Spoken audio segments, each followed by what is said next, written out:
Au nom du Père, du Fils et du Saint-Esprit, Amen. Grande joie d'être là avec toi en ce lundi 20 juin. Nous commençons bien la semaine avec cette fête de Corpus Christi. Nous venons de recevoir les grands dons, c'est le corps et le sang du Christ. Une grande joie de pouvoir recevoir Jésus chaque jour dans l'Eucharistie, de pouvoir aussi l'adorer et d'avoir aussi une vie eucharistique. Ça veut dire une vie donnée, une vie au service du Seigneur pour glorifier le Seigneur et aussi nos frères et sœurs. Et vraiment que cette Eucharistie que nous avons reçue puisse être visible dans nos actions, que nous puissions vraiment témoigner de notre amour envers Jésus. Et la première lecture d'aujourd'hui, c'est le deuxième livre des rois, chapitre 17, à partir du verset 5. Le roi d'Assyrie a envahi tous les pays et vient assiéger Samarie pendant 3 ans. En la 9e année d'Osée, le roi d'Assyrie prit Samarie et déporta les Israélites en Assyrie.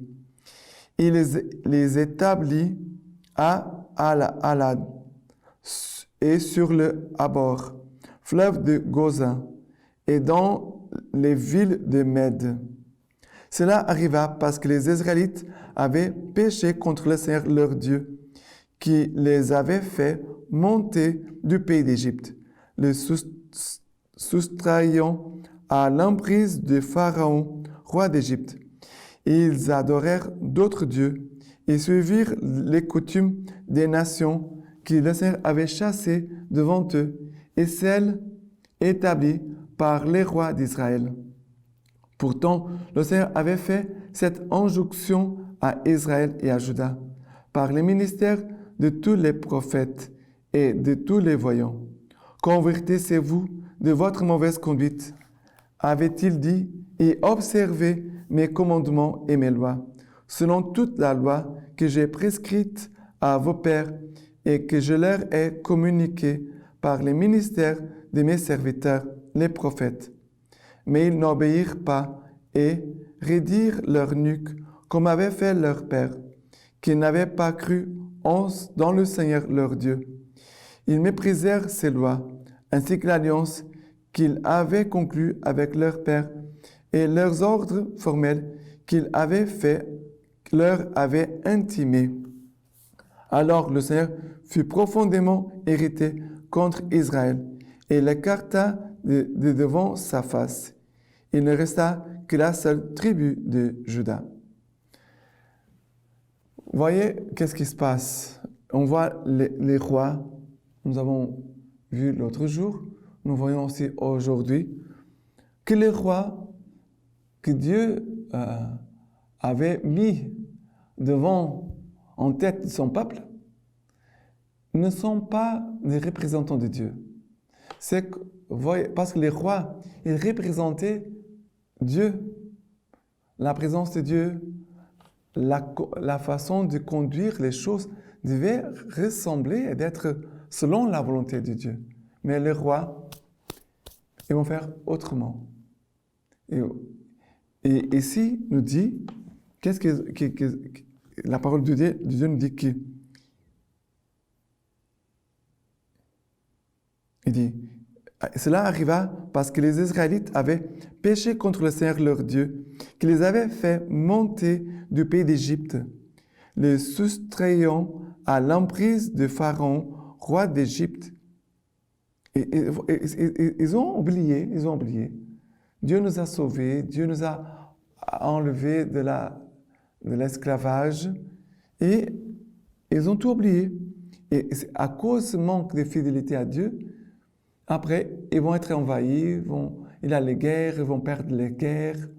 Ils n'ont pas de force, ils n'ont pas de sagesse. Regardez, ils n'ont pas de force pour se défendre, ils n'ont pas de sagesse aussi pour pouvoir se garder des ennemis. Et la même chose pour nous. Si nous ne sommes pas dans cette soumission à Dieu, dans une attitude de fidélité, d'amour et de confiance, on commence à perdre nos forces et l'ennemi avance. C'est cela. Parce que notre vie spirituelle, notre vie chrétienne, c'est une vie de combat. Et ici, nous voyons des combats. Il y a des combats spirituels. Mais les combats spirituels sont là aussi pour nous fortifier, non pas pour nous éloigner de Dieu, mais pour nous faire nous unir à Dieu, nous attacher à Dieu et avoir davantage de confiance, faire confiance au Seigneur. Ici, on voit exactement le contraire. Et qu'est-ce qu'ils vont faire?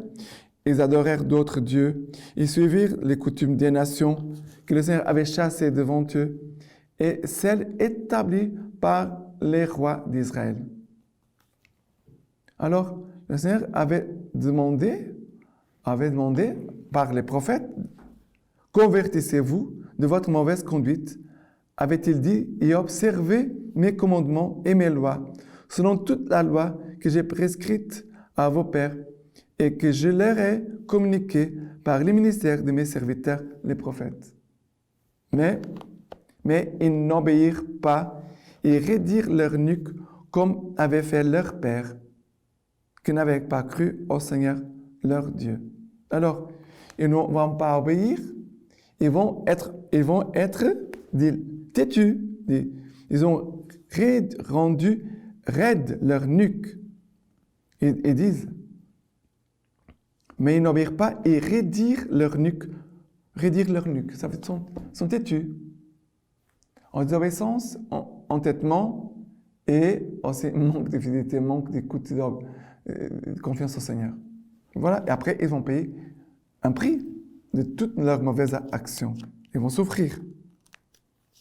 Et c'est triste parce que le Seigneur fut profondément triste, irrité contre Israël et l'écarta de devant sa face. Maintenant, le psaume d'aujourd'hui, c'est le psaume 60, à partir du verset 3. Dieu nous a rejetés, rompus. Tu étais irrité, reviens à nous. Tu as fait trembler la terre, tu l'as fondue. Guéris ses brèches, car elles chancellent. Tu en fis voir des durs à ton peuple. Tu nous fis boire du vin de vertige. Mais, dit, tu t'es irrité, reviens à nous. Tu as fait trembler la terre et tu l'as fondue. Guéris ses brèches, car elle est chancelée. Ça vient guérir nos brèches. Mais guérir nos brèches, c'est aussi l'attitude de celui qui cherche à connaître Dieu, qui cherche la parole de Dieu, qui fait un chemin de conversion. Ici, guérir les brèches, ce n'est pas seulement je vais prier, le Seigneur va tout faire. Non. Il a un travail avec la parole de Dieu, la lecture divina, la lecture spirituelle, l'accompagnement spirituel, une retraite. Sinon, nous n'arrivons pas à vraiment à nous unir au Seigneur et à vraiment à vivre une conversion profonde. Nous avons besoin de faire ces chemins. D'accord? Qui me mènera dans une ville forte, qui me conduira jusqu'en Édom? Sinon toi, Dieu qui nous a rejetés, Dieu qui ne sort plus avec nos armées. Porte-nous secours dans l'oppression, néant le salut de l'homme.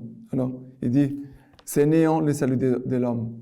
L'homme va chercher son salut en lui et d'autres hommes, mais il ne se tourne véritablement vers notre Seigneur Jésus-Christ. Et maintenant, l'évangile d'aujourd'hui, c'est Matthieu, chapitre 7, à partir du verset 1.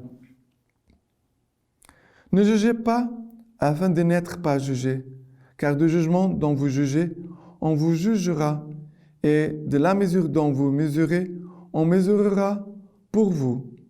Qu'as-tu à regarder la paille qui est dans l'œil de ton frère, et la poutre qui est dans l'œil à toi?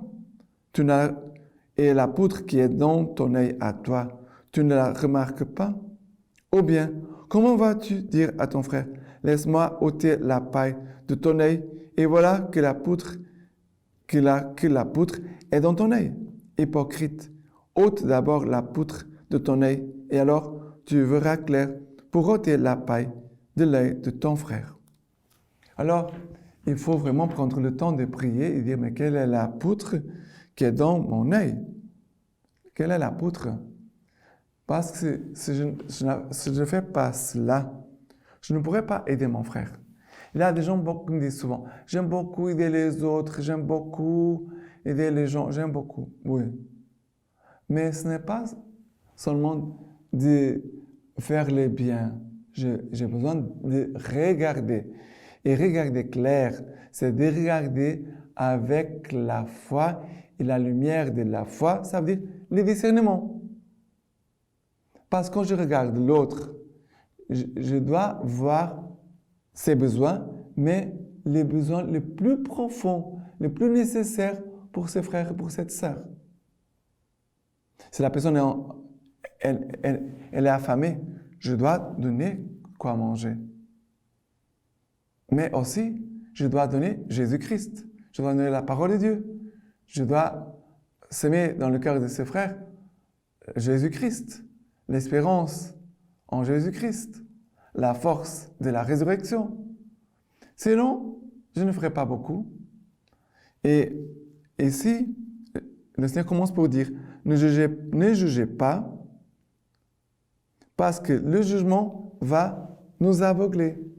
Celui qui juge toujours les autres, il va être aveugle. Il va avoir une poutre dans ses yeux. Voilà que le Seigneur nous demande de veiller sur le jugement, de ne pas juger.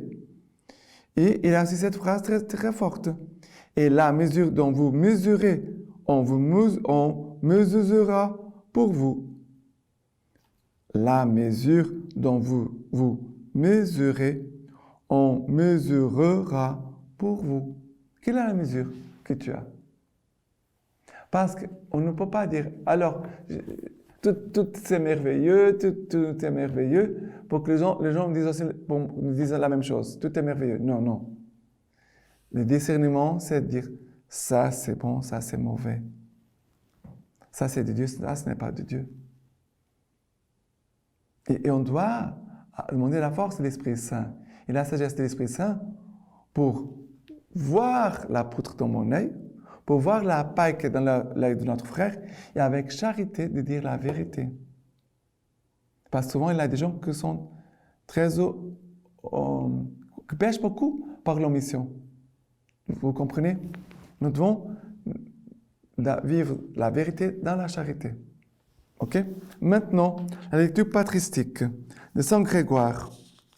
Saint Paul, avec plus de précision que personne, a compris qui est le Christ, et a montré à partir de ce que celui-ci a fait, comment doivent être ceux qui portent son nom.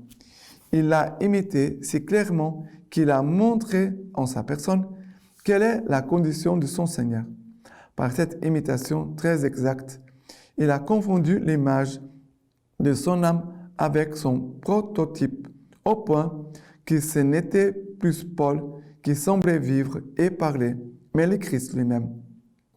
Comme il le dit, en prenant admirablement conscience de ses propres avantages. Puisque vous désirez avoir la preuve que le Christ parle en moi, et encore, je vis, mais ce n'est plus moi, c'est le Christ qui vit en moi. Il nous a donc révélé ce que signifie le nom du Christ, lorsqu'il nous dit que le Christ est puissance de Dieu et sagesse de Dieu.